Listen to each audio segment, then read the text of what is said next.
Assalamualaikum warahmatullahi taala wabarakatuh.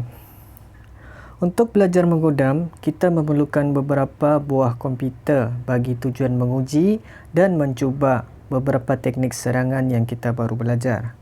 Tetapi perkara ini boleh menyebabkan kita berdepan dengan risiko berkaitan undang-undang sebab kita melakukan serangan tanpa kebenaran untuk melakukannya.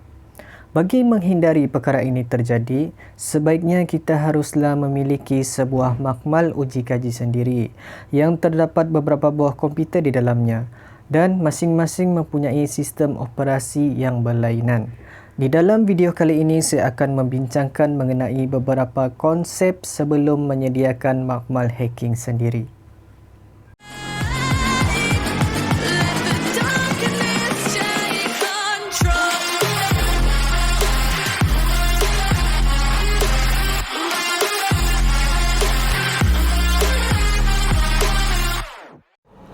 Sebelum kita pergi lebih dalam, mari kita mengetahui apa itu sistem operasi dan peranannya di dalam komputer. Sistem operasi merujuk kepada sesuatu program yang akan mengurus, mengendali dan mengawal semua komponen yang terdapat pada sesebuah mesin seperti komputer, laptop, telefon pintar dan TV box.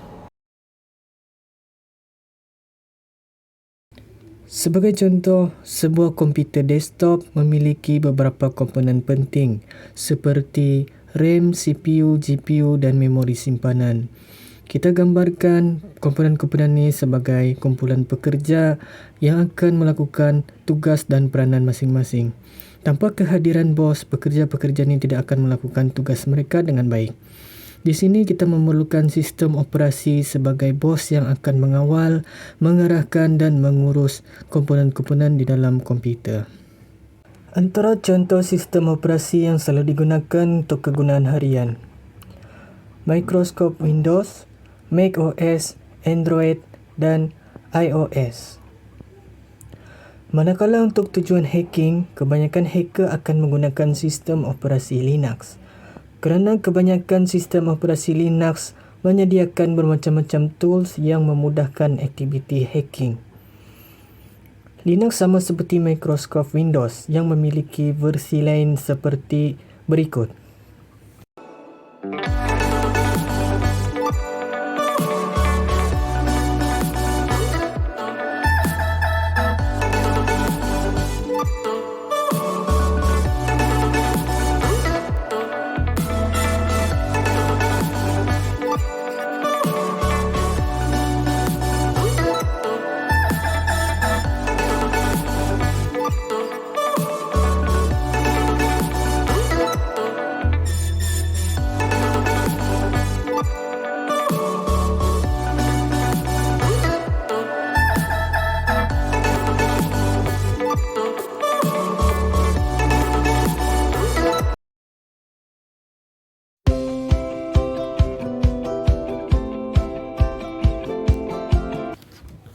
Untuk membuat sebuah makmal hacking, di dalam makmal berkenaan sekurang-kurangnya mesti ada satu komputer penyerang ataupun komputer hacker dan beberapa komputer lain yang memiliki sistem operasi yang berbeza seperti Windows 10, Windows 11 dan Ubuntu.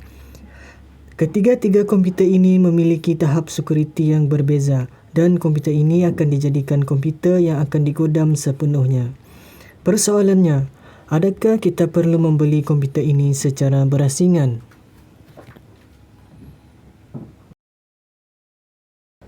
Pada tahun 1960, teknologi virtualization telah diperkenalkan. Teknologi ini terus beradaptasi dan berkembang sehingga digunakan oleh syarikat gergasi seperti Intel dan AMD. Teknologi ini membolehkan kita mencipta dan menjalankan beberapa komputer di alam maya. Setiap komputer akan berperanan seperti komputer normal. Perbezaannya, komputer maya ini tidak memiliki komponen fizikal sendiri yang boleh kita nampak di mata kasar. Ia akan berkongsi komponen dengan komputer fizikal yang sedia kita miliki untuk melayari internet, melayari YouTube dan melayari Facebook. Dengan adanya teknologi visualization, ini bermaksud kita cuma memerlukan satu komputer yang memiliki CPU berteknologi visualization. Teknologi visualization bukanlah satu software komputer seperti Firefox atau Google Chrome yang boleh kita gunakan di mana jua tak kira masa. Tetapi ia adalah satu teknologi yang berada di dalam CPU komputer. Hal ini bermaksud pengguna terpaksa membuat sedikit tetapan pada CPU komputer ataupun pada BIOS sistem dan memuat naik software khas seperti VMware, VirtualBox dan Hyper-V Manager.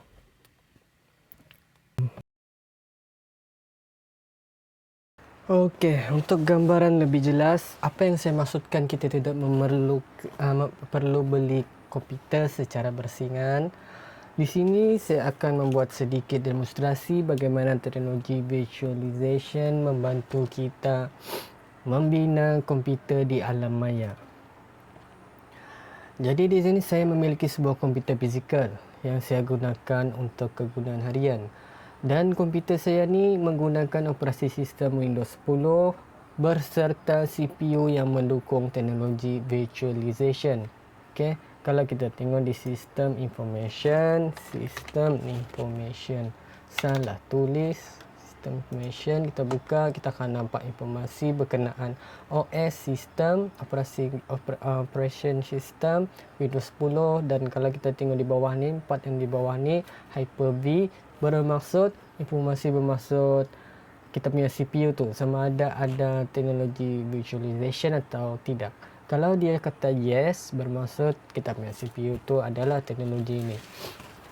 Di sini kalau kita tengok yang ini, Hyper-V visualization enable in firmware ni, dan dia tulis yes, saya sudah kasih aktif teknologi visualization tu pada tetapan BIOS. Jadi itulah dia akan tulis yes. Okay, jadi sekarang teknologi itu sudah aktif di kita punya CPU. Tapi untuk menggunakannya, kita memerlukan software khas untuk kita gunakan teknologi itu. Sini saya gunakan VMware Workstation dan VirtualBox. Okay, apa fungsi dua ni kan? Kita mau tahu apa fungsi dia. Kedua-dua software ni direka khas untuk menghasilkan komputer di alam maya dan untuk menggunakan teknologi visualization. Kalau kita buka dia, kita buka VMware dan ni saya sudah ada buka. Ni VirtualBox. Okey, kita akan nampak senarai-senarai di dalam software ni. Senarai ni kalau kita first install tu software memang kosong lah. Di sini saya sudah kasih install komputer-komputer yang saya mahukan. Okay, jadi itulah maksud dia, kita tidak perlulah beli komputer di kedai, tidak perlu bazir duit untuk belajar kita punya skill hack, macam mana kita membangunkan kita punya skill hacking tu, menggodam tu kan. Jadi sini ada beberapa jenis komputer yang saya sudah install. Saya lebih suka menggunakan VirtualBox berbanding VMware sebab dia ada function untuk snapshot. Snapshot ni kegunaannya bila kita punya komputer ni ada masalah ataupun crash, kita bolehlah balik kepada asal. Sebagai contoh, saya kasih contoh demo sikit lah. Saya sudah kasih run kali ni, jadi kena matikan dulu. Sebagai contoh lah kan, saya tulis something lah sini, something tulis lepas tu saya kasih save dia. Saya save test. Save. Sebelum tu saya kasih snapshot dulu lah sekejap. Sorry. Sebelum saya buat, ni saya mau bagi contoh kalau komputer tu rosak, lepas tu macam mana kita mau buat. Inilah feature snapshot ni, kelebihan dia. Kalau mau snapshot, kita tekan pergi ni snapshot ya kat sini ya. Tag lah, kita kena matikan dulu ni PC. Kita turn off dulu dia, baru kita boleh tag yang baru punya lah. Mungkin kalau saya buat, anda akan faham macam mana cara dia. Apa tidak dapat tag current lah. and then take snapshot yang baru. Oke, dia sudah take. Lepas tu kita boleh run. Oke, contoh lah kan, contoh kita macam terosak kita punya PC tu kan. Jadi akan balik kepada yang kita snap tadi tu, snap 6 tu lah. Itu nama dia, kita boleh tulis lah apakah sebelum PC rosak kah, sebelum install benda tu kah. Kalau kita install tiba-tiba PC kita tu ada masalah, jadi kita boleh balik kepada asal sebelum kita install sesuatu. Ni saya kasih contoh lah ni ya. Saya kasih contoh ya. Kali logon. Jadi contohnya saya buat file ataupun saya buat sesuatu ataupun saya buat kod-kod, tiba-tiba komputer itu rosak. Contohnya begini, saya buat sesuatu tiba-tiba lepas tu komputer itu rosak. Kita tulis namanya test, kita kasih di desktop, save. Oke, kita ada di sini test. Oke, lepas tu tiba-tiba komputer kita crash ataupun komputer kita rosak. Jadi apa yang perlu kita buat? Kita tidak perlu uninstall lepas tu download satu persatu balik. Kita cuma pergi ke kasih off ni benda, ataupun kalau anda dapat off dari sini, kita boleh kasih pangkah saja dia. Kasih pangkah saja di sini ya, kasih pangkah dia. Oke, lepas tu kita boleh pergi arah snapshot yang kita ambil tadi, kita kasih restore. Oke, jadi sekarang kita ada PC, kita berbalik kepada asal yang sebelum saya buat tu, yang tadilah yang test tu, dokumen test. Artinya sebelum benda tu rosak. Inilah kelebihan VirtualBox ni. View besar. Dia ada feature tu lah untuk snapshot. Kalau di VMware kita terpaksa beli yang Pro punya. Jadi ada pembaziran berlaku di situ, sedangkan ada benda yang free kan. Jadi kita gunakan benda yang free. Tunggu sekejap. Oke, tengok sekarang kita punya PC berbalik kepada keadaan asal ataupun keadaan yang belum saya buat dokumen tadi tu, yang test tu. Dokumen tu pun sudah hilang, tiada sudah. Itulah dia punya kelebihan. Jadi ini adalah Kali Linux, mission Kali Linux. Ada tools-tools yang tersedia. Ni komputer ni saya jadikan sebagai komputer hacker ataupun penyerang. Lepas tu kita buka lagi, kita tutup. Kita buka Windows 11, ada 4 komputer yang sudah saya run. Kita buka Windows 11, mari kita buka, kita tengok, kita review satu persatu komputer ni. Tengok sistem info Windows 11. Jadi kita boleh try and cuba-cuba apa-apa teknik yang kita belajar di internet untuk buat backdoor kah, itu kah, untuk mencari kelemahan sistem Windows 11 ni kah, kita boleh belajar di sini tanpa beli komputer baru yang beroperasi sistem Windows 11. Oke, kita turn off dulu. Kita boleh sudah turn off ni supaya jimat kita punya RAM. Dia menggunakan banyak RAM lah kalau kita buka tu punya komputer, sebab lagi satu kita boleh tetapkan berapa RAM yang kita perlukan untuk sesebuah PC yang kita install. Itu kelebihan dia. Dia akan berkongsi komponen dengan komputer fizikal kita. Ini terlampau lambat, kita kasih begitu saja. Kita ada run lagi Windows 10. Jadi kita tengok Windows 10. Ini adalah Windows 10. Kita boleh cuba backdoor untuk Windows 10 sama ada backdoor kita okey atau enggak. Ni kalau kita tengok sistem information, kita boleh nampak dia punya memori yang saya tetapkan adalah 4 GB untuk komputer ni. Ni saya sudah tetapkan. Dia akan guna saya punya komponen fizikal tu, dia akan ambil 4 GB untuk komputer ni. Okay, ni Windows 10. Lepas tu kita boleh guna juga ni komputer macam biasa. Kita boleh tengok, kita boleh dengar lagu normal, cuma itulah dia di alam maya. Jadi kalau rosak pun komputer ni, kalau kita hack tiba-tiba dia rosak kah, crash kah, dia tidak akan efek dengan komputer asal kita. Kita boleh tengok YouTube di sini kah. Inilah kelebihan teknologi virtualization. Kita boleh tengok YouTube dan macam-macam lain lah benda yang kita boleh buat. Lambat pula tu internet. Sorry lah internet ciput.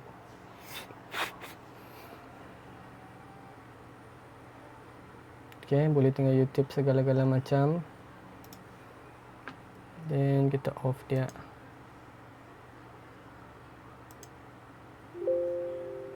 Oh, ni macam ada lag sikit lah komputer Windows 10 ni.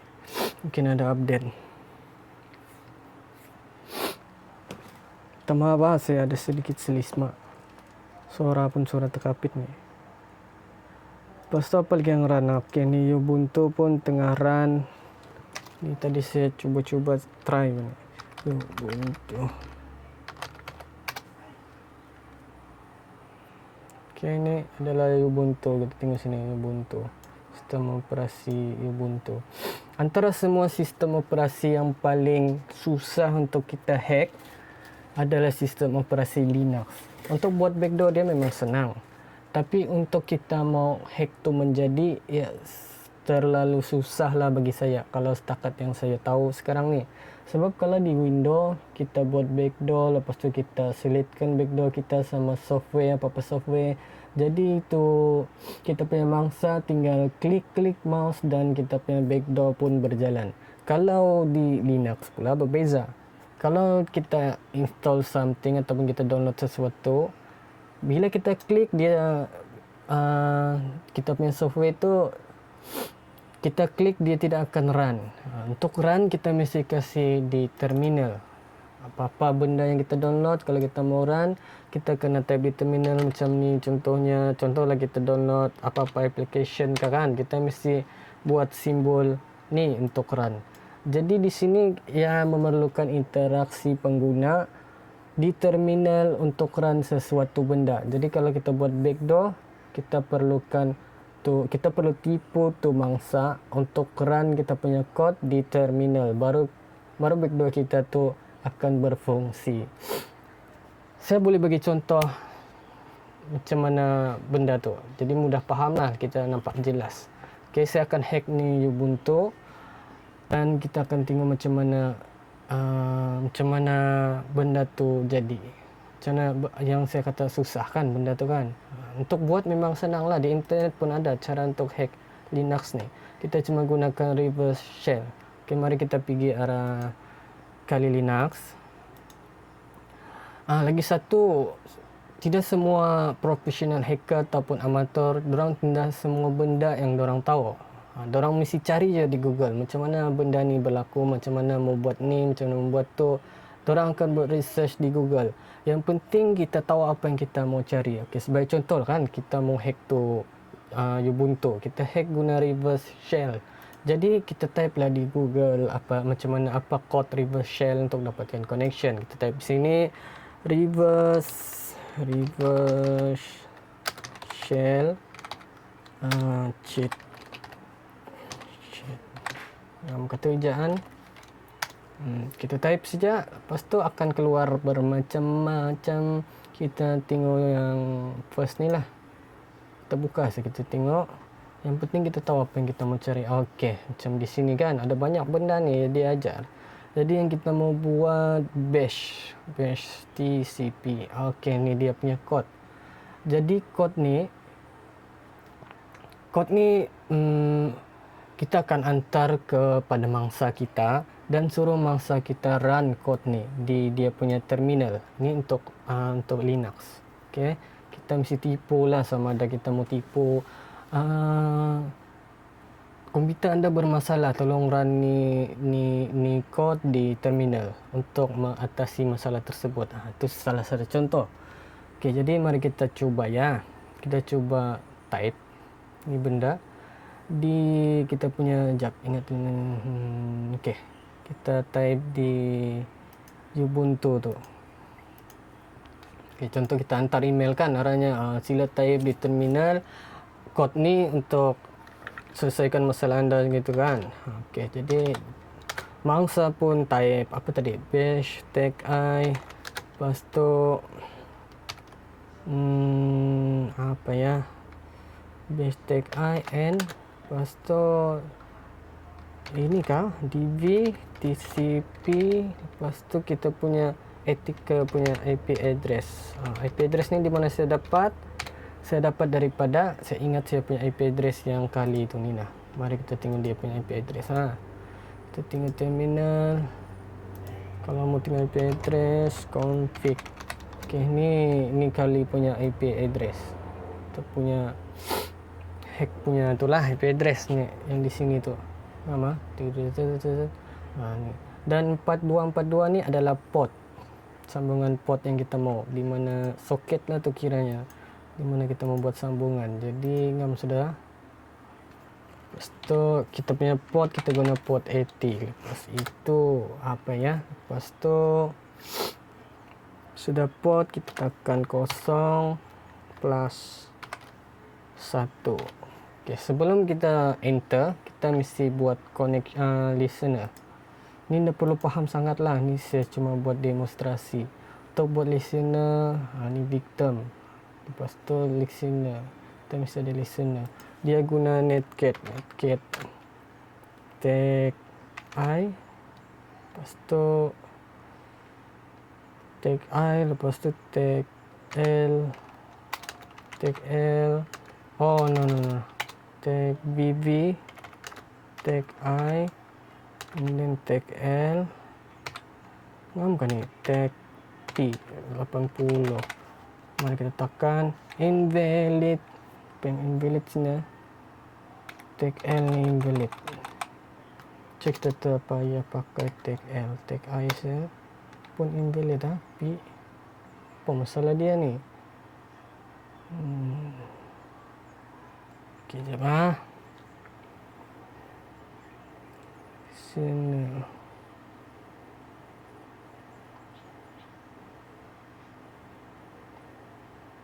Kita baca-baca dulu sikit. So kita try benda ni. Benda ni bolehkah? Paste. Okay, listen. Okay, sekarang kita sudah ada listener. Kita pergi arah Ubuntu balik. Kita tekan enter. Haraplah menjadi. Kita tekan enter, tidak apa-apa yang berlaku di sana. Jadi kita pergi arah sini, kita sudah dapat connection daripada kali kita dapat connection komputer yang kita hack itulah sekarang. Oke, untuk apa ni, untuk bukti dia sekarang saya adalah Ubuntu. Tengok tu Ubuntu. Jadi sekarang saya sudah hack tu komputer sepenuhnya lah. Kalau kita ls, kita boleh nampak dia punya dokumen-dokumen. Kita pergi desktop, CD, desktop.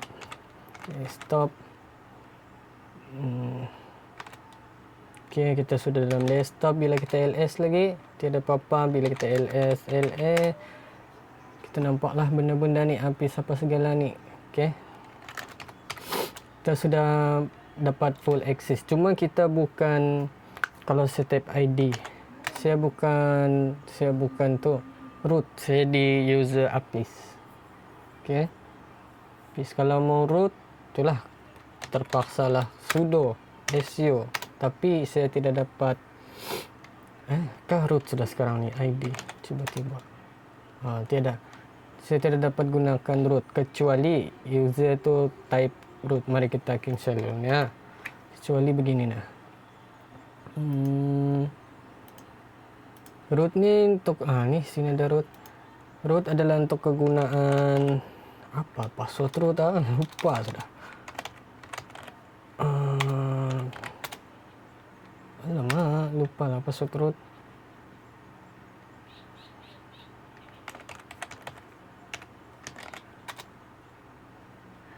Oke, ya kah, ini root kah? Sudo su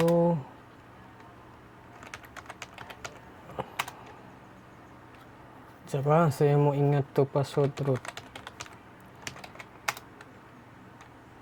Root ni kita boleh gunakan apa-apa yang kita mau buat. Contohnya download apa segala, kita mesti root. Itulah kepentingan root ni, root access ni. Masalahnya saya lupa sudah password root saya ni. Dapatlah, pun dah dapat. Apa sudah password root ingat-ingat kembali.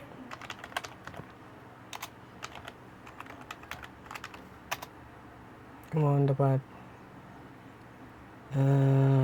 Kau nih. Lupa lah, lama dah buka benda ni. Itu jadi lupa. Apa password root ha? Ke habis. Pun bukan. Apalah, kita lupakan. Saya lupa saya password root saya. Okay, itulah yang saya cakap susah, sebab mau interaksi daripada terminal baru kita dapat hack ataupun run sesuatu backdoor. Lagi ada satu lagi yang best.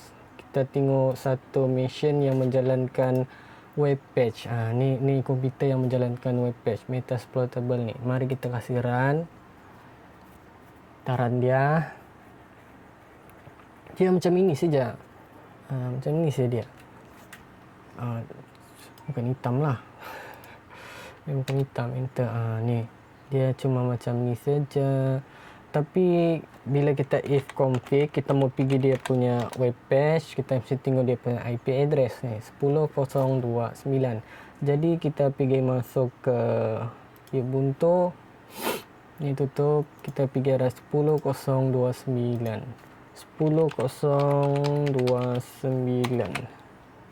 Okay, inilah web page dia. Jadi ada 5 jenis web page. Web page ni memang direka untuk kita hack benda-benda ni. Kasih besar sikit supaya nampak. Okay, direka untuk kita hack lah. Contohnya kita mau hack ni, kita mau hack admin, kita boleh kasih tinggi dia punya security. Kita kasih tinggi dia punya security. Dia ada 3 tahap security. Silap sini. Ini tahap 1, ni tahap yang paling tinggi. Jadi contohnya lah kan, kita mau hack login, kita kasih tahap security nomor 1 kosong. Kita mau tengok dulu ni apa yang dia suruh. Okey, ni kan ada kan cara dia ni 1 equal 1.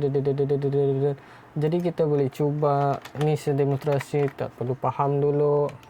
Kita bypass sebagai admin. Kita begini saja dan kita login. Tidak dapat.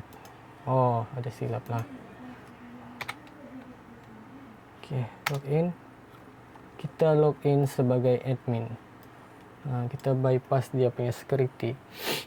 Itulah, ni memang bagus lah ni. Dia punya, kita ada SQL injection, kita ada ni benda juga.